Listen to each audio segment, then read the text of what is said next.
This video I'm going to show you how to set up one account in Evernote for your students. You can see here I'm logged in on the web version of Evernote.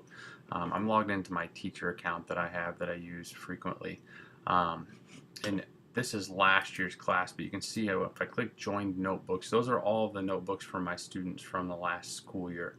So I'm going to show you how that you can create one account for all your students to share on the iPad. So what I'm going to do is I'm going to log out of this account and I'm going to log into my student account that I created. So what I did is I actually I made one generic account with a Gmail address that is used for me. So this Gmail address, I'm the only one that has access to it. So none of my students, since they're under the age of 13, can get to this account. It's just my email that I had set up for this. So the email that I used was iPads1f plus master at gmail.com. So again, I'm the only one that has access to this. So let me log in here quick and I will show you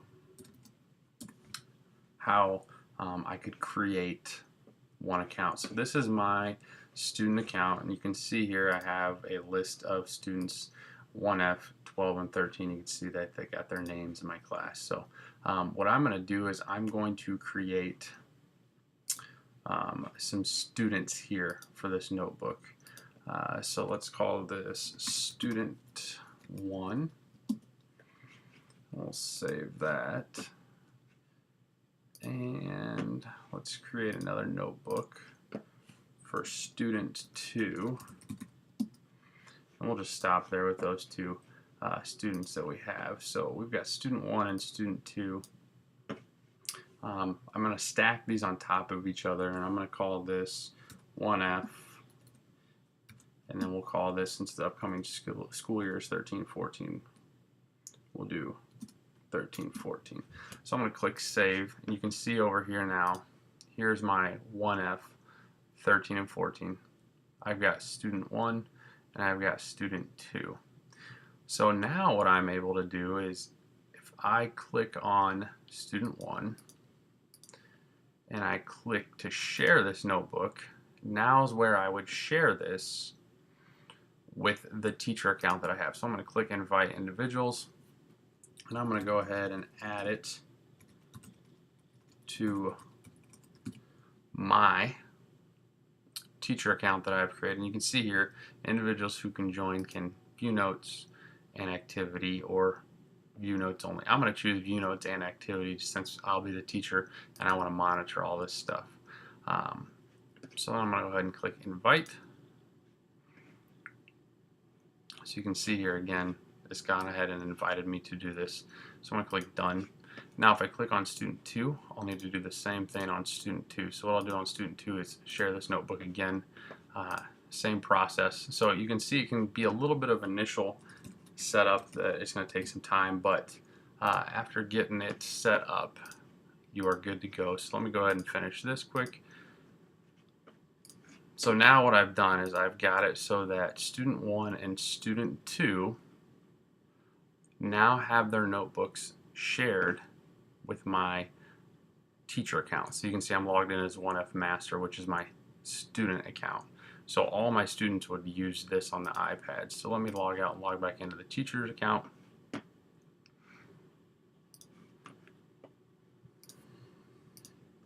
So I'm going to log in here so you can see.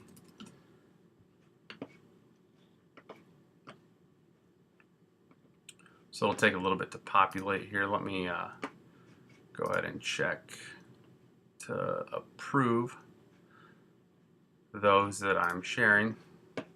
So if I scroll down, again, I'm logged in as my teacher again. Let me get down to where my joined notebooks are at. So you can see it's just showing currently my last year student 1. So now you can see I've gotten one right here where student 2 has shared. So I can click this and open it up. I'm going to click join notebook. So now I've joined this, and you can see I'm still signed in to Mr. F's first grade, which is my teacher account. So I'm going to go back and I'm going to join my student 1. So I'll open that up. and I'll join it. So now I'm signed in, still as a teacher, and you can see now in my list of joined notebooks. Let me go back to my teacher account here so that you guys can see what it'll look like. So I'm going to go ahead and it's going to refresh for us, and what it's going to have is it'll have those joined notebooks now. If my computer doesn't stop freezing, there we go. So as we're waiting, I'm going to show you also what this will look like on the iPad. What I did is I logged in on the iPad as well. Let me show you those joined notebooks now. So you can see now I've got student 1 and student 2 under the list of all my joined notebooks. So let me show you why this is kind of important. So now the students have their iPads. And you can see I've logged in. You can see up at the very top here it says iPads1fmaster@gmail.com. So what I would do on the iPads that I have in my classroom is the students would stay logged in as this account. And what this would let them do is that they would be able to find their notebooks. And you can see here what they would click on is that 1F, 13, and 14 that I created.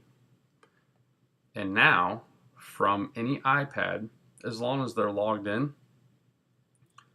underneath the student master account, they would be able to find their notebooks. Let's say it's student 1. So here's student 1. Let's say that student makes a new notebook. So we'll go ahead and we'll say that this is a test.